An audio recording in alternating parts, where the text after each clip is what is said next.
Soy psicopedagoga. Mi primera titulación fue en Argentina y luego hice los estudios de posgrado en la Universidad de Valencia. Y bueno, justamente el tema de los videojuegos fue un tema en realidad bastante movilizador en mi historia como psicopedagoga, porque bueno, pensar que a partir de los juegos los niños empiezan a recrear el mundo y a anticipar roles y a conocer cuáles son las reglas del juego. En realidad siempre estamos viendo cómo a partir de los relatos, ¿sí?, y los juegos vamos anticipando y construyendo claves para poder introducirnos en determinados entornos culturales. En principio, contarles mi experiencia personal. Como psicopedagoga, la primera pregunta es ¿por qué los niños fracasan en los aprendizajes escolares? Y cómo aprenden a construir universos de sentido, a pesar a veces de todas las herramientas que la escuela dispone a su disposición. A partir de esa pregunta empecé a preguntarme o a describir quién es ese sujeto de aprendizaje, cuáles son sus necesidades, cuáles son sus códigos. Y allá por la década más o menos del 90, 96, cuando los profesores de la Universidad de Valencia se trasladan a partir de un convenio a la Patagonia, que era donde estaba residiendo yo en ese momento, en ese momento todavía el auge que tienen los videojuegos hoy en día no era tal, pero comenzaba a hacerse presente en las vidas de los chicos. Y bueno, empezar a ver que en vez de manipular muñecas o pelotas o otro tipo de juguetes concretos y reales, empezar a ver que su diálogo o su juego con, en ese momento, un juego de Barbie, me acuerdo que fue el que más me llamó la atención. Y el primer trabajo de investigación fue comparar una escena de juego con muñecas reales y una escena de juego con muñecas virtuales. Un juego muy sencillo de ordenador. Y la pregunta fue, ¿en qué cambia la relación de un sujeto que está construyendo el mundo cuando se vincula con una imagen y no con un juego? El estatus de realidad seguramente debe ser otro. Y luego esa pregunta dio lugar a muchas otras preguntas. En realidad empecé a descubrir un mundo, un universo que era muy familiar a los niños, pero no a nosotros, los inmigrantes digitales, que nacimos, digamos, en una época, nacimos en el siglo pasado, que suena horrible, pero bueno, es así. Y la otra pregunta tenía que ver con los relatos. Fíjense que comenzamos a comprender el mundo de la mano de nuestros adultos que nos cuentan cómo es la vida, cuáles son las cosas que se aceptan, qué es lo prohibido, qué es lo aceptable, qué significa crecer, ¿sí?, qué significa ser niño. Todas estas preguntas antropológicas justamente nos vienen desde los relatos de los adultos, las narraciones, los cuentos, ¿sí?, las canciones. Bien, estas dos vertientes, los relatos, la narrativa y el juego, tienen como una síntesis en los videojuegos. Yo tomo, digamos, esta investigación, esta línea de investigación a partir de ese recorte.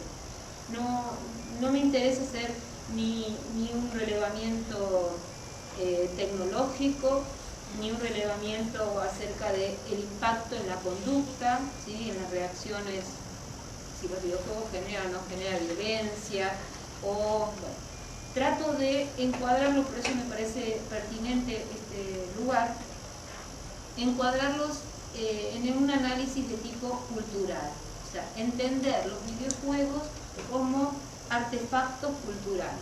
Esta es la definición, ¿no? O sea, en ellos transportan significados, ¿sí?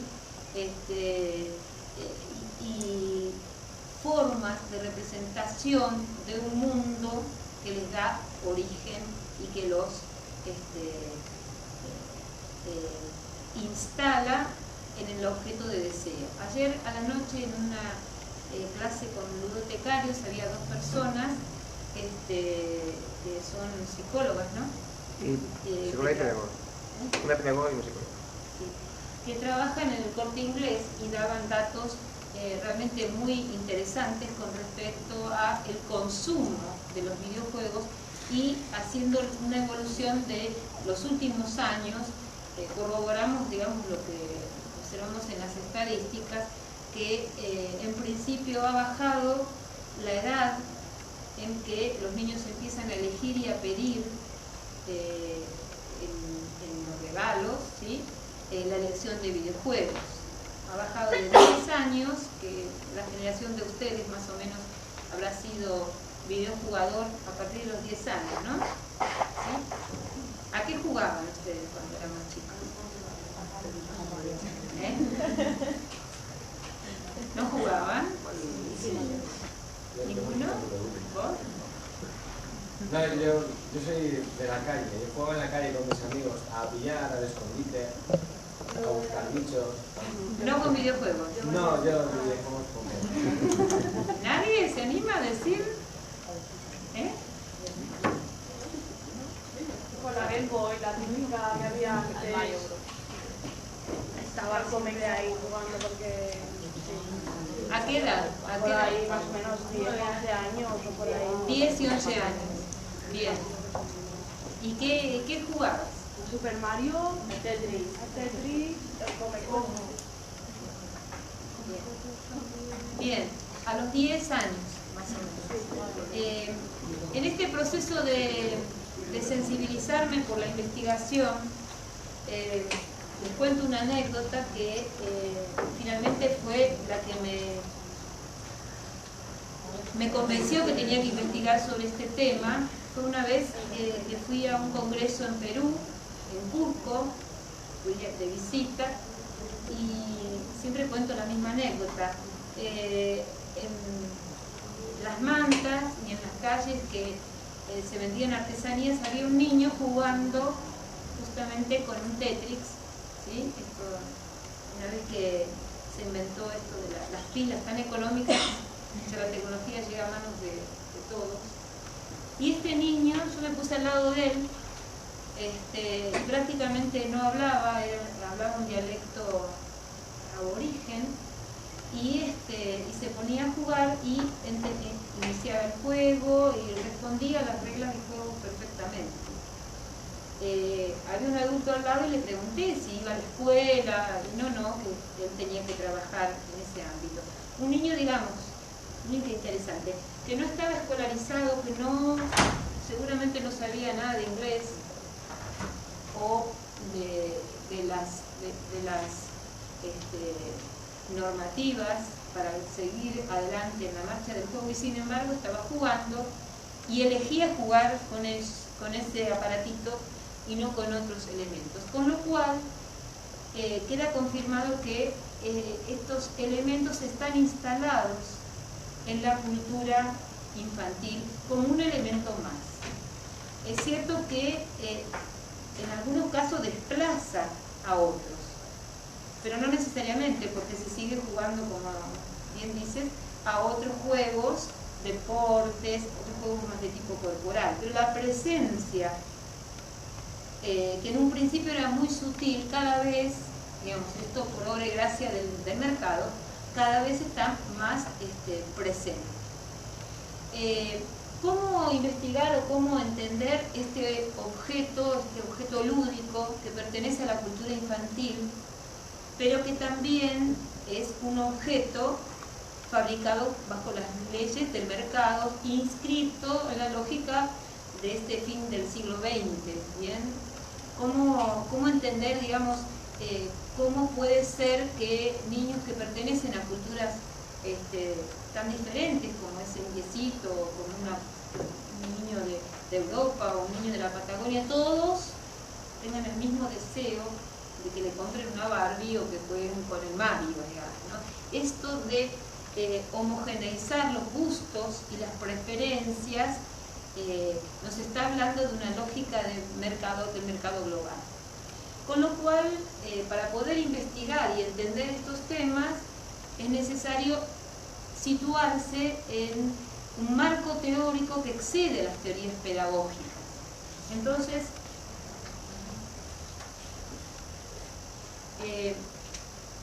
este Power está en el aula, así que nos ayuda para seguir el discurso, nada más. Necesité salirme de la pedagogía y empezar a indagar qué pasaba en las artes electrónicas y en el mundo de la comunicación. ¿Bien? Mirado desde hoy en día, los videojuegos tienen posibilidades de acceso a internet, de acceder a chats o a foros especializados, con lo cual este fenómeno de la convergencia de distintos medios alrededor de él hace que sea necesario entender qué aporte tiene la psicología de masas, qué aporte tiene la publicidad, como para que estos productos sean consumidos globalmente. Entonces, bueno, los autores que fui tomando, Ángel San Martín Alonso, de la Universidad de acá de Valencia, Joan Ferrés, escribe sobre el efecto de la televisión, es un profesor de la Universidad de Barcelona, Diego Levis, que es un doctor en comunicación, que fue el primero que escribió del área de comunicación, pero se interesó en el fenómeno de los videojuegos, Begoña Gross, que es profesora de la Universidad de Cataluña, investiga con maestros las aplicaciones de videojuegos, Edgar Morin, Gustavo Frasca. Bueno, Frasca lo tomo como referente, aunque es un desarrollador, no es un catedrático, es una persona muy interesada en desarrollar videojuegos con una narrativa especial. Dentro de los videojuegos tenemos que encontrar, digamos, en este universo qué es lo que realmente es más rico como para poder analizar. Hay algunos que la narrativa que tienen es muy simple, disparar y matar, o cuestiones vinculadas al azar, o los laberintos, o las plataformas, pero hay otros géneros que permiten un desarrollo mucho más profundo. Entonces, definición. Definimos los videojuegos entonces como objetos culturales, siguiendo la línea de Vygotsky cuando define a los artefactos culturales como portadores de elementos de la cultura, con una narrativa lúdica particular. La narrativa lúdica de los videojuegos es propia del entorno. ¿Qué quiere decir esto? La narrativa es hipertextual. El significado emerge no en una secuencia de introducción, nudo y desenlace, sino que emerge de los trozos de imágenes que aparentemente están inconexas, pero hay que reunirlos. En un entorno lúdico particular, porque ya vamos a explicar con detenimiento el concepto que instalan los videojuegos es de inmersión participativa. El que juega también está teniendo parte en la escena dramática. ¿Bien? Con una propuesta lúdica y un relato particular. Son entonces entornos interactivos que los tenemos que ver como la escenificación de un determinado entorno cultural, de simulación y de construcción. Este entorno cultural recrea situaciones en realidad temidas, ¿sí?, por la cultura que los está diseñando. Por ejemplo, de ahí su utilización en determinadas campañas o en determinados momentos de la historia. Por ejemplo, el juego que seguramente todos conocen del Counter-Strike, ¿sí? Bueno, que ha nacido en un momento dando, digamos, construyendo un universo de sentido luego de la guerra contra Irak. Bien, entonces, si hay algún concepto que quieren que aclare, me van diciendo, ¿eh? Entonces, entendemos que los videojuegos hacen una síntesis entre jugar y narrar. Jugar y narrar como actividades cognitivas y actividades afectivas. Actividades cognitivas porque estoy intuitivamente comprendiendo una determinada lógica.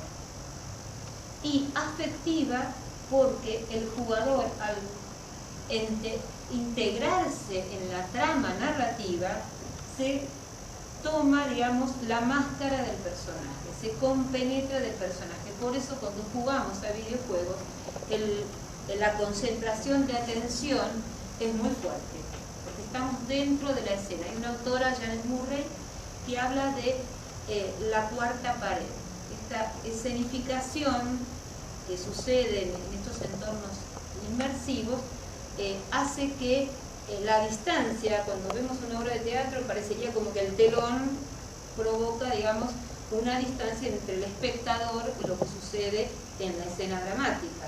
El efecto de la inmersión nos hace introducirnos en la escena de los personajes. A tal punto esto de la identificación es tan fuerte que está incluido incluso en el contrato inicial. Cuando empezamos a jugar, la mayoría de los programas nos pregunta el nombre y después nos llama por nuestro propio nombre. Y si acertamos, nos gratifica, o si fallamos, todo lo contrario. Bien, entonces, posibilitan la expresión y desarrollo de la función simbólica,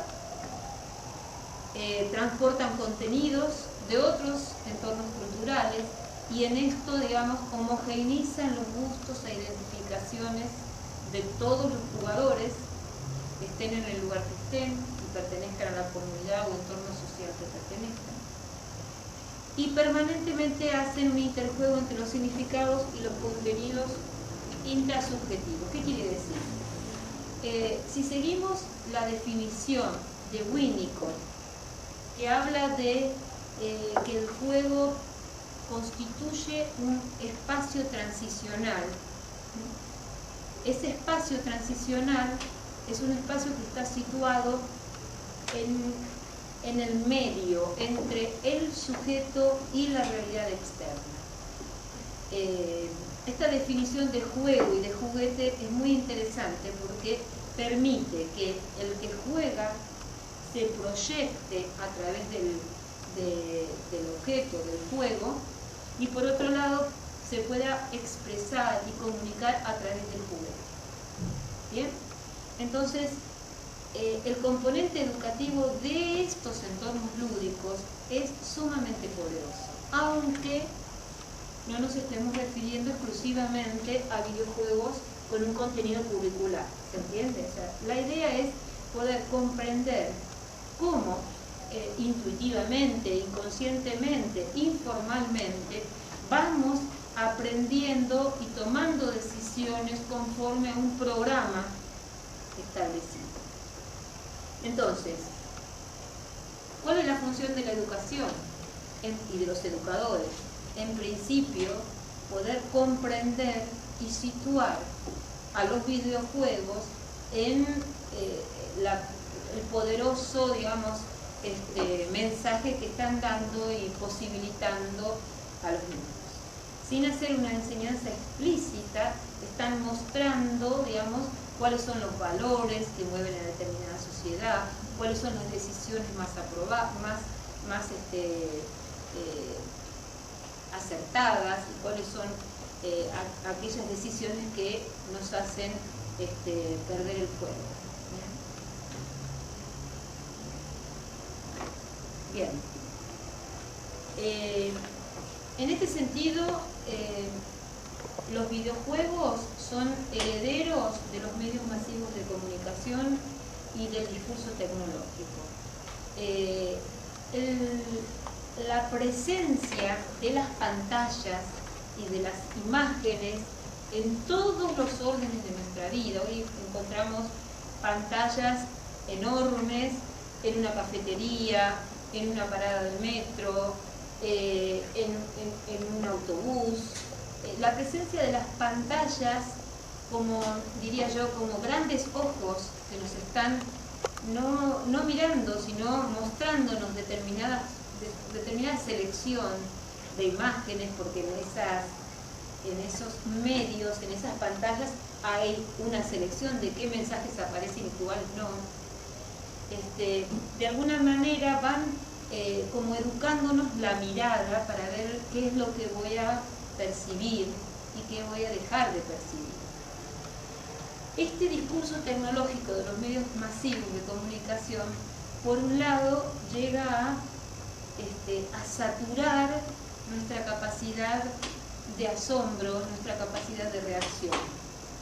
En la medida que estamos siendo bombardeados por tanta cantidad de mensajes del mismo orden, del mismo sentido, parecería como que existen pocos espacios para poder cuestionar esa imagen que se muestra tan explícita. ¿A qué me refiero? La realidad que vivimos laboralmente en estos momentos es una realidad de altos niveles de exigencia, de alta precariedad y de alta inestabilidad. Eso, como seres humanos, nos provoca mucha angustia. Entonces, qué tranquilizador que algo o que alguien nos dé las pistas hacia dónde ir.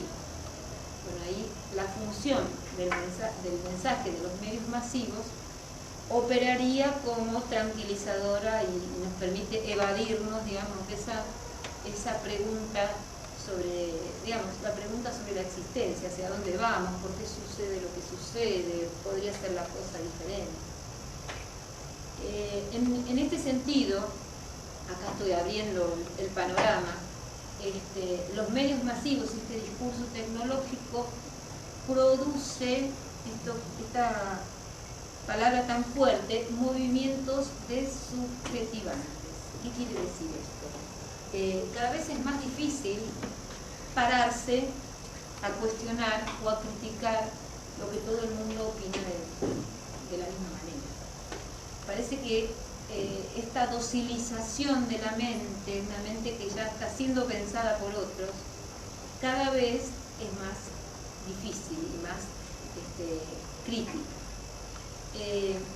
Acá también es la función ineludible de los educadores. Los educadores adultos, sea quien sea, y los educadores pedagogos de las instituciones escolares. El riesgo está en que nuestra pedagogía se transforme a la medida del discurso tecnológico. ¿A qué me refiero? Si nuestro currículum está lleno de datos, de informaciones, y dejamos poco espacio para la reflexión, para el cuestionamiento, para la creatividad, estamos operando en un bombardeo de imágenes y de datos que poco espacio deja para la creatividad. Anoche vi una encuesta, me llamó mucho la atención, una encuesta hecha a alumnos de escuela secundaria donde, bueno, entre muchos datos, se les preguntaba qué le piden a la escuela, qué les parece que tendría que tener la escuela que no tiene. Y en un alto porcentaje lo que piden es más espacios para la tecnología, no informática, sino tecnología, y más espacios para el arte y la creatividad. Fíjense que la informática cubrió espacios del currículum o del horario escolar, restringiéndoselo a otras actividades más relacionadas con el juego por jugar o del arte por el arte en sí. ¿Bien? ¿Cómo vamos?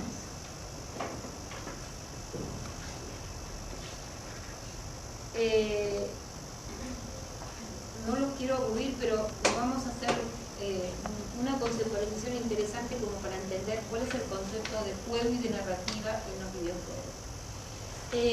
Si bien en castellano tenemos una sola palabra, que es jugar, en inglés aparecen dos concepciones interesantes. Una es play y otra es game. La primera conceptualización, a ver si aparece, es la de play. ¿Se lee bien? La concepción de play, siguiendo autores que definen al juego como una actividad que no tiene que tener una utilidad de por sí, que opera como liberadora de la creatividad y de la energía, está vinculada a la diversión y al entretenimiento. El verdadero juego es el juego libre, el juego que desarrolla la creatividad y el juego que libera placer. ¿Bien? Esa es la concepción de play, paideia, de juego. Hay algunos videojuegos que siguen esta concepción de juego y son los que permiten dentro de la programación mayores posibilidades de establecer distintas variables, mayor despliegue de narrativa, como son los juegos de simulación, los simuladores de Dios, los juegos de rol multiusuario. ¿Los ubican o damos ejemplos? Sí, por favor, algún ejemplo. Los juegos de simulación, después podemos entrar a internet y analizamos alguno en particular. Los juegos de simulación son videojuegos, que requieren en principio el desarrollo de muchas variables. El más conocido es los Sims.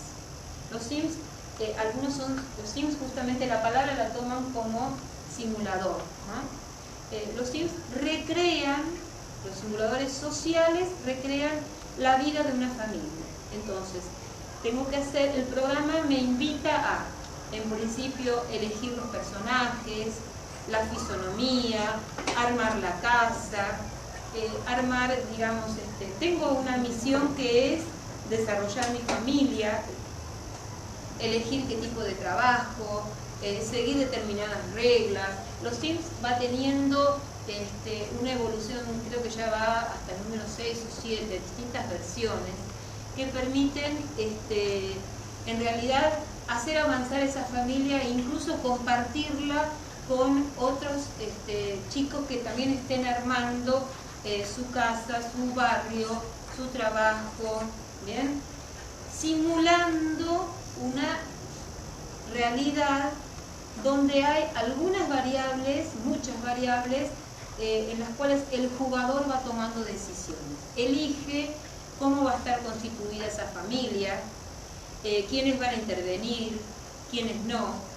Hay gran variedad, por eso son más ligados a este concepto de play que de game, gran variedad para que el jugador pueda tomar decisiones. Este tema de la libertad y de la creatividad es un tema, porque bueno, cuando hago un deporte, tampoco tengo la total libertad, me muevo dentro de alguna cantidad de reglas como para poder desarrollar el juego. En esta línea de los simuladores existen otros sumamente interesantes que simulan distintas cuestiones. Por ejemplo, estos políticos históricos, Gustavo Frasca es un especialista en esta línea, lo que hacen es recrear momentos históricos y introducir determinadas variables. Hay algunos muy conocidos que el Age of Empires, creo que lo escribí por ahí, la era de los emperadores, la era de las mitologías, que recrean momentos situados, por ejemplo, en la Grecia antigua, y aparecen, digamos, los mitos en forma de personajes, aparecen relatos, leyendas. La narrativa que permiten los simuladores es muy interesante porque, si bien tiene restricciones, permite jugar, recrear situaciones.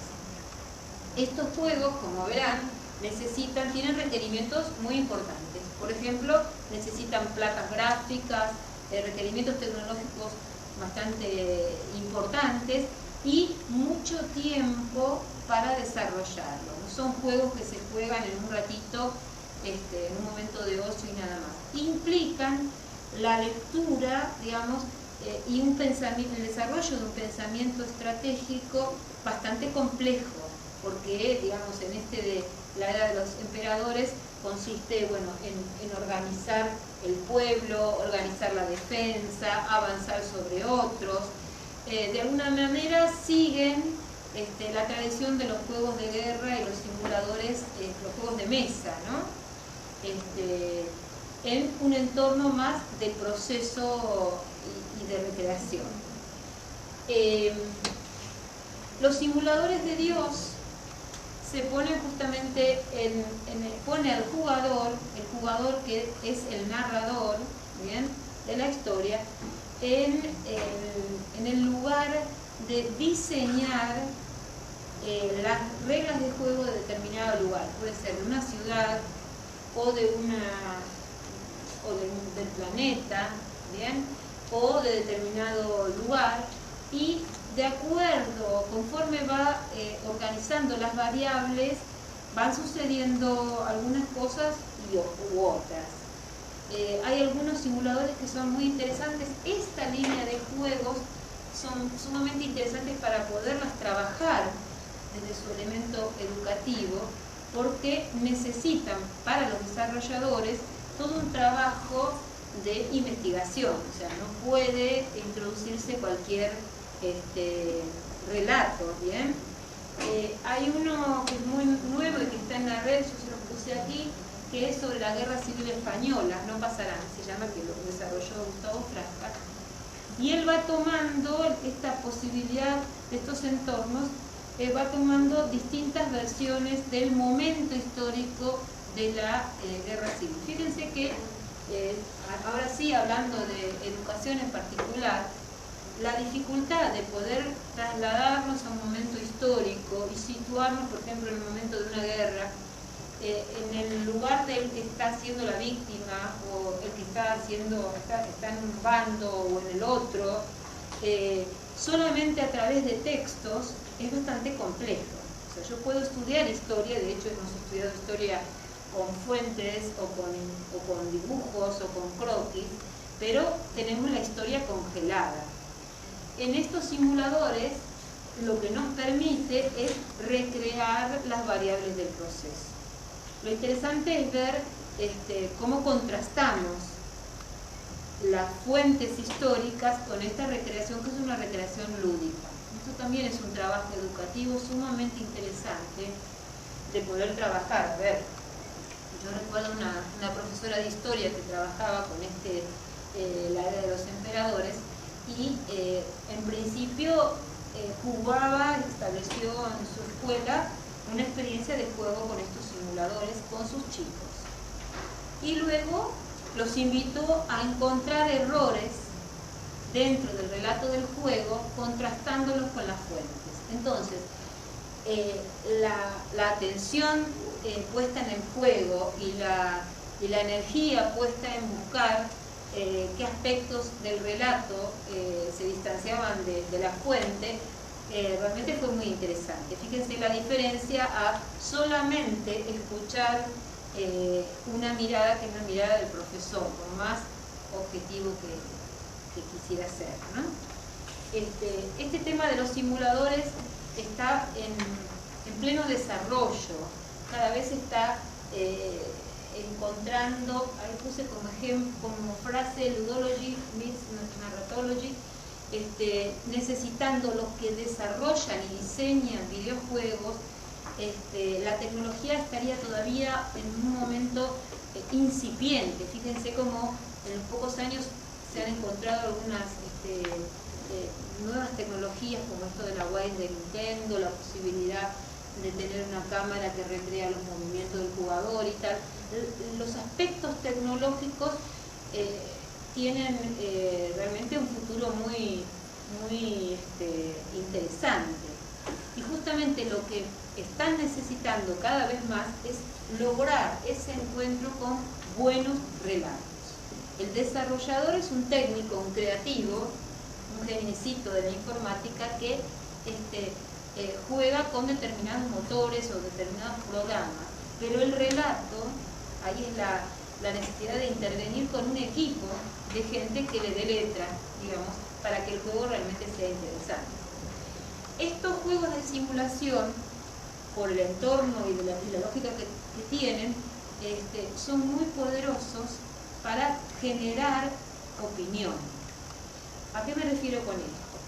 Hay toda una línea de desarrollo actual sobre educación del consumidor, educación tributaria y formación, intervención en campañas políticas utilizando videojuegos.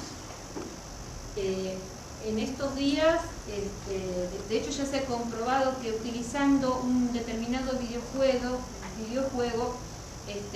se ha logrado captar la atención y lograr el mejor posicionamiento de esto ya ha pasado en una de las últimas elecciones comunales en Estados Unidos, que se implementó un videojuego y entre los dos candidatos el que fue elegido fue el que presentó su campaña de esta manera, ¿no?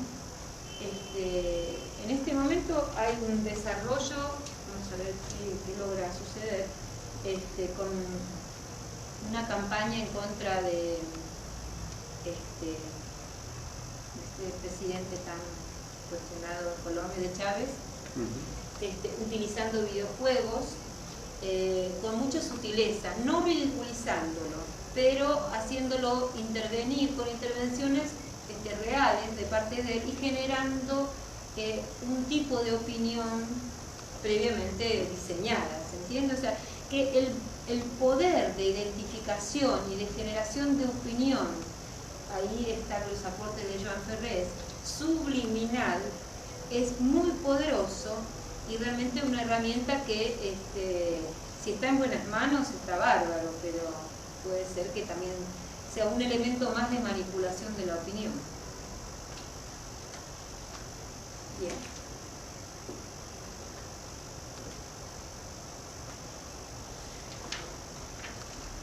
La otra concepción es la del juego game. La otra palabra que se utiliza en inglés es game, nosotros decimos juego también, que está más vinculada a formas y metas a alcanzar, a programas competitivos y a reglas de juego para llegar a una determinada meta. Esta concepción de juego está más cercana a determinados géneros narrativos de los videojuegos. Los que nombramos, el Tetris, los originales, el pinball o los de matar o de ganar puntos o los deportivos, están más vinculados a esta concepción. Cada uno de los géneros en los videojuegos está orientado a determinada forma de entender el juego. En esta concepción game lo que se logra es trabajar sobre el entrenamiento, sobre la destreza, sobre determinadas conductas que son premiadas y el desequilibrio con determinadas otras que son justamente desdeñadas y castigadas con el quedarse fuera del partido. ¿Bien? Es una forma de entender, digamos, la enseñanza a través del juego más vinculada con el entrenamiento y el sistema de premios y castigos.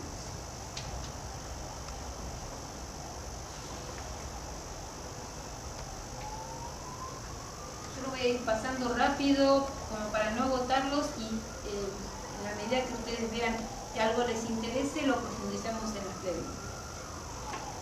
Bien.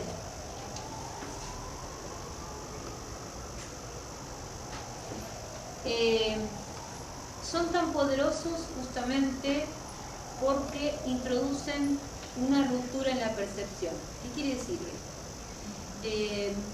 Atrapan e interesan tanto porque entran dentro de una lógica diferente a la lógica alfabética, secuencial, lineal.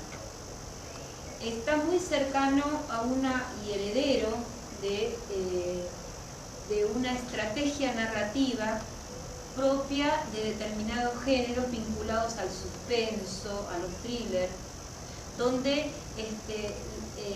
la posibilidad de anticipar cómo va a terminar la historia, no está dada de antemano. O sea, un buen escritor de historias de suspenso va dejando pistas y el sentido se va completando a medida que transcurre la acción. Bueno, este tipo de narrativas buscan justamente sorprender a la percepción del lector, en este caso, en una narrativa de tipo hipertextual. De modo tal, es muy cercano a lo que ustedes ven cuando apreciamos un videoclip.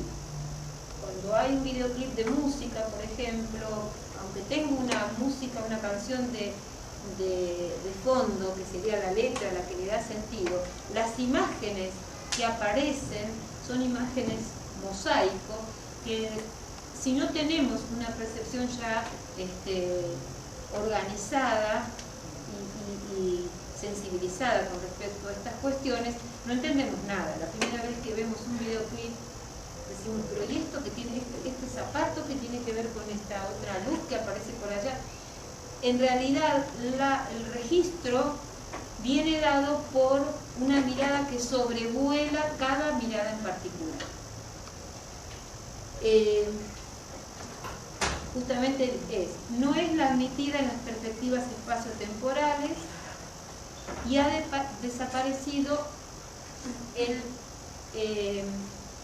transcurrir en el tiempo. Fíjense, dos rupturas, por eso hablo de ruptura en la percepción. Una a nivel del espacio, las imágenes están fragmentadas, así como la mirada del Tetris, aparece una, otra, no sabemos cuándo va a aparecer y por dónde va a aparecer la próxima. ¿Ven? Espacialmente, permanentemente rompe con la posibilidad de anticipar.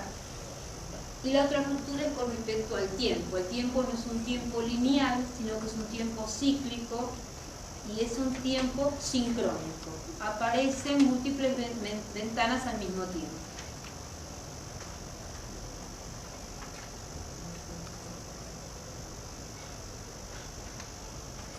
Dentro de las propiedades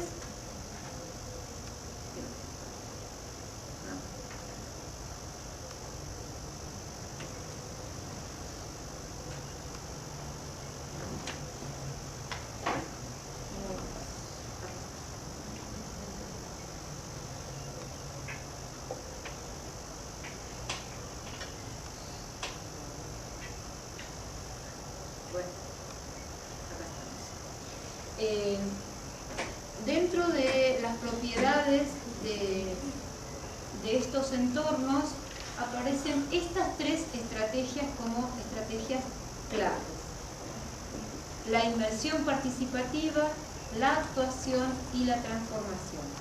La inmersión participativa es un poco lo que les explicaba al principio con esto de que el personaje y el autor y el narrador, el usuario, está dentro de la escena.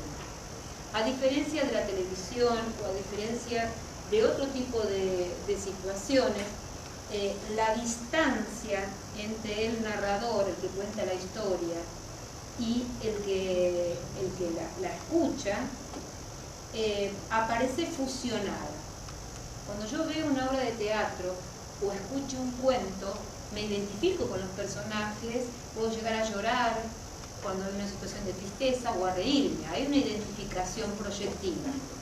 Pero mucho más aún se potencia cuando soy yo misma la que estoy provocando el movimiento del personaje. Eso es lo que denominamos inmersión participativa. Luego la actuación. La actuación sería esa posibilidad dentro de la ilusión de transformar o de actuar modificando el relato o la escena, la escena del juego. Digo que es una ilusión la actuación, porque nunca podemos salirnos de las normas del sistema, del programa que lo diseñó. Voy a tener más o menos variables, pero si me alejo demasiado y no aprieto la tecla que tengo que apretar, o si desconecto la consola y rompo en las reglas del juego, no voy a poder actuar, ¿bien? Y la transformación pertenece justamente a ese ámbito donde puedo ir desarrollando el programa casi sin darme cuenta que estoy llegando a determinadas metas que me producen una sensación de conclusión, de satisfacción, ¿sí? De clímax, donde la escena parecería que concluye, pero no. Esto también es interesante, una narrativa que permanentemente se recita. Estamos en horario.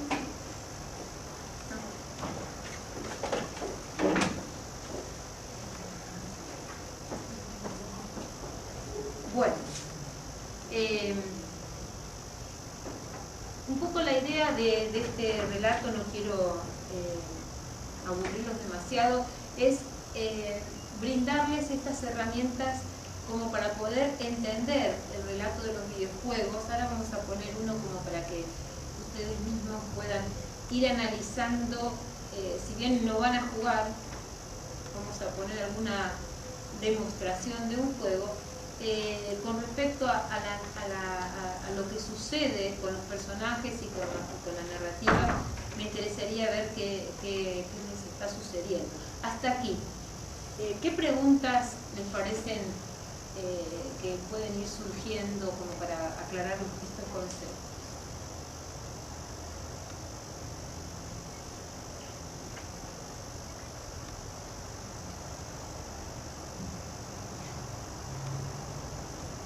A mí lo que me preocupa de los videojuegos, y me preocupa sinceramente, es que tengo un hijo de 14 años y es imposible, salvo por fuerza mayor, sacarle de los videojuegos. Es decir, tiene que haber una prohibición exhaustiva para que él deje el juego, porque lo prefiere ante cualquier otro juego posible. Si alguna vez se reúne con amigos, se reúnen para jugar a los juegos de la Play. Con lo cual, no sé el modo y la forma de realizar una ruptura para romper esa ruptura. Es decir, una ruptura que sea más o menos aceptable, porque siempre es por castigo. Es decir, porque no ha cumplido, porque ha abandonado otras más o menos obligaciones. Y eso es lo que más me preocupa. Es decir, cómo captan la adicción de tal manera a los videojuegos en sí, o al juego que están eligiendo en ese momento como preferido, para dejar todo lo demás y ser excluyente, una actividad excluyente de todo lo demás. Eso es lo que más me preocupa. Sí, una de las grandes preguntas es si generan adicción, ¿no? De hecho, se habla de la ciberadicción, o en otra patología, el ciberbullying, ¿no? También el acoso a través de las redes de chicos que se lastiman o que se insultan a través forman pandillas virtuales. Este tema de la adicción es un tema interesante entenderlo desde este punto. en este desborde de efectos especiales y de inmersión participativa y de una narrativa que no tiene fin, porque siempre hay un punto más para llegar, nunca termina. Continúa de alguna manera lo mismo que sucede con la televisión o ahora con la banda ancha en internet. Cuando existía una programación más de tipo lineal, que empezaba y termina a la hora de los muñequitos, empezaba, terminaba y qué suerte que terminaba, vamos a poder dormir. Hoy tenemos canales las 24 horas en cuanto a programación. Con respecto a internet, lo mismo. Cuando teníamos internet telefónica, bueno, como producía determinado gas, hoy tengo la banda ancha. Y además, el lugar donde están los objetos. Esto es otra cosa interesante. En un principio, y esto ligado a los costos, había un solo televisor en la casa y necesariamente había que compartirlo. Hoy el televisor con su programación las 24 horas está en el cuarto de cada uno de los miembros. Con lo cual, lo que estamos pidiendo es que el control sobre el tiempo lo ejerza directamente el niño, cuando sabemos que son tecnologías sumamente atrapantes. A nosotros mismos nos ponemos a navegar en la red y se nos vuela el tiempo. Cuanto más chicos que están apasionados, inmersos en una narrativa que los va seduciendo y los va introduciendo. ¿Qué es lo que es interesante observar como padres y como adultos? Yo creo que en esto, a modo de sugerencia, es importante, en principio comprender que cuando necesito compulsivamente apelar a algo, a un relato o a una actividad, es que esa actividad algo me está diciendo que yo no puedo decir por mí mismo. ¿A qué me refiero? Una actividad se transforma en adictiva cuando quedo tan pegado a esa actividad que no puedo diferenciarme del objeto. Y me llega hasta producir síndrome de abstinencia. ¿Bien? Para no llegar, en esto podemos llegar, no quiero generar temores, pero puedo llegar a tomar los mismos parámetros de cualquier adicción. Uso o consumo, abuso y adicto. Porque sea usuario, no me convierto en un adicto. O sea, si soy usuario, puedo tener una familiaridad con determinado objeto, puedo beber o puedo fumar y no necesariamente quedar pegado a ese objeto. Lo interesante, y esta es la función de los adultos, es fortalecer a ese niño en la variedad de actividades y ver lo interesante que son estas actividades en complementación con otras, ayudarlo a tomar el control sobre su tiempo y su espacio, cosa que no es muy simpática. Pero en la medida en que lo que le doy lo ayudo a descubrir otras actividades, al principio a veces vamos a tener que provocarlo. O sea, no es, lo que quiero decir, esto que no es propio de un niño, a todos los seduce y realmente cuesta retirarse de aquello que me da mucho placer, provoca mucho placer.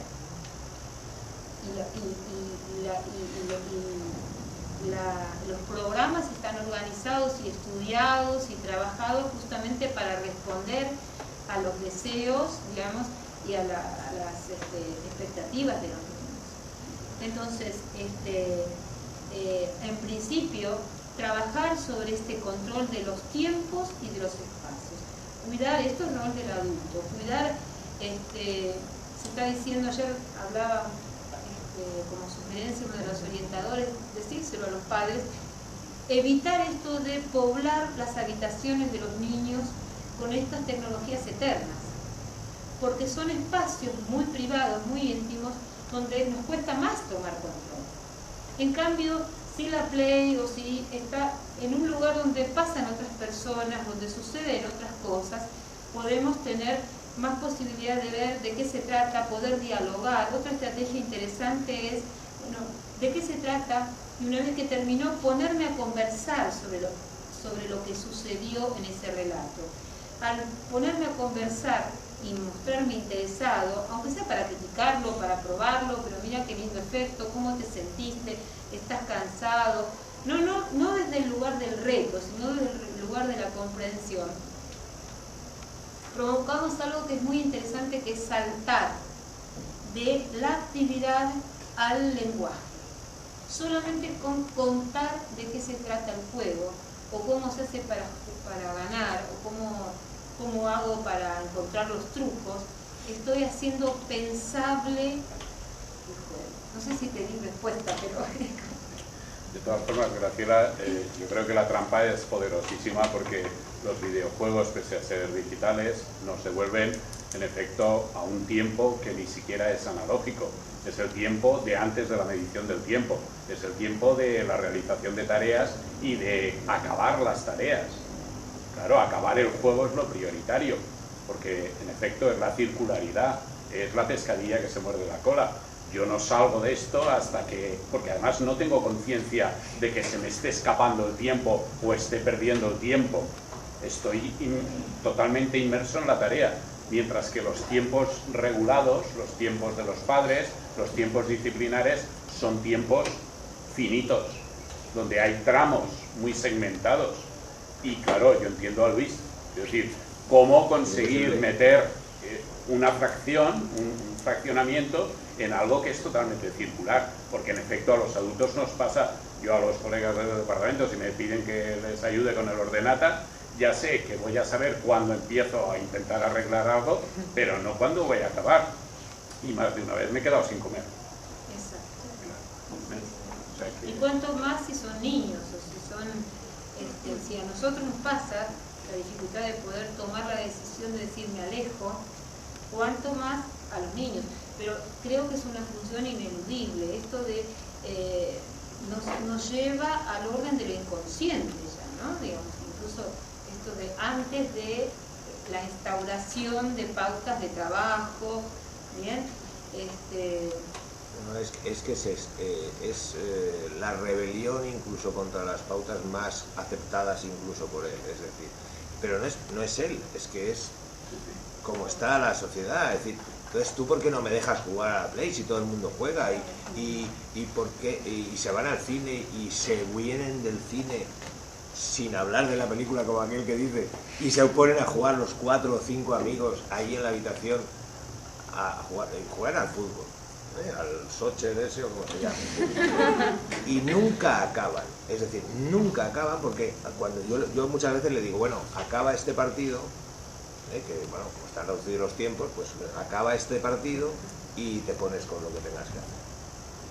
Y es que acaba ese partido y como está en una liguilla, tiene que seguir el otro, y quiero decir que siempre hay una excusa para seguir jugando, aunque sea una repetición. Claro, no es repetición, cada vez los jugadores juegan de una manera, y entonces parece ser que esa diversa modo de moverse y de los goles que pueden meter o de los goles que les pueden meter son los que les hacen estar permanentemente en la novedad, que es una novedad cíclica y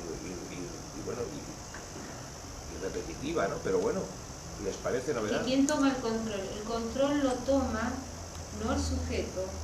El control al final lo tomo yo haciendo así. Claro. Es que no hay otra manera. O sea, o cortas el bacalao, no hay posible conversación. Es que en esto los videojuegos continúan la misma lógica que los medios, eso puse los medios masivos. En los canales desde los más pequeños, esta percepción viene educada. Fíjense qué sucede en los canales de dibujos infantiles. Antes de terminar uno, ya está el avance del otro.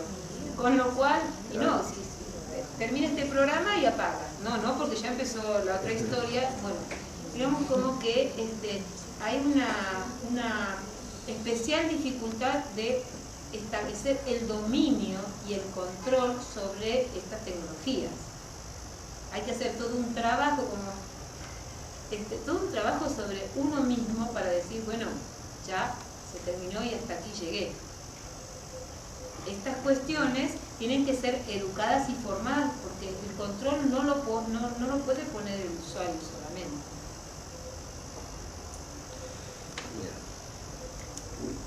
Seguiremos en ello. Sí, pues bueno, yo tengo en la oficina varios compañeros que también comentan mucho la adicción de sus hijos a los juegos.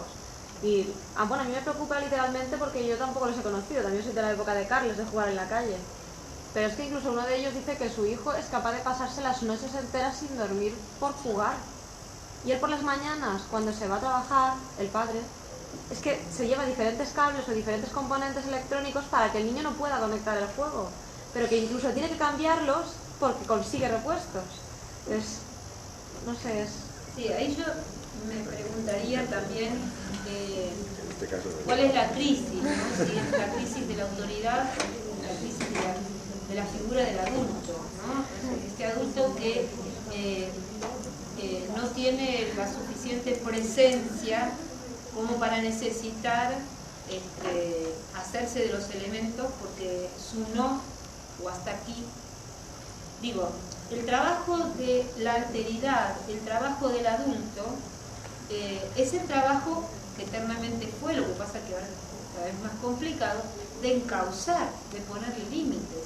Todas estas tecnologías son propias de un momento de desborde, donde no hay límites. No hay límites espaciales ni hay límites temporales. La hora del sueño y de la vigilia, ¿quién debe decir el momento en que se tiene que ir a dormir? O sea, ¿quién tiene que decir, bueno, basta, ahora te vas a dormir y se termina, o de jugar a la play o de mirar televisión o de lo que sea? Tu cuerpo necesita descansar, necesita airearse, necesita moverse. Digo que el lugar del adulto como aquel que cuida y que vela y que tiene otros parámetros sigue siendo el mismo. Y no, digamos, dejarse llevar por esto de, bueno, toda la vida siempre es propio del que crece ver hasta dónde puede llegar en transgredir o en no aceptar el límite que le pone el otro. El tema es con qué fortaleza o con qué firmeza o con qué seguridad damos o quitamos espacios y encauzamos esa distribución en el tiempo y el espacio. Las rutinas son estructurantes de la vida. Y en la medida que no organizamos, ustedes saben que bueno, las estructuras se adquieren primero desde afuera hacia adentro. Primero les vamos poniendo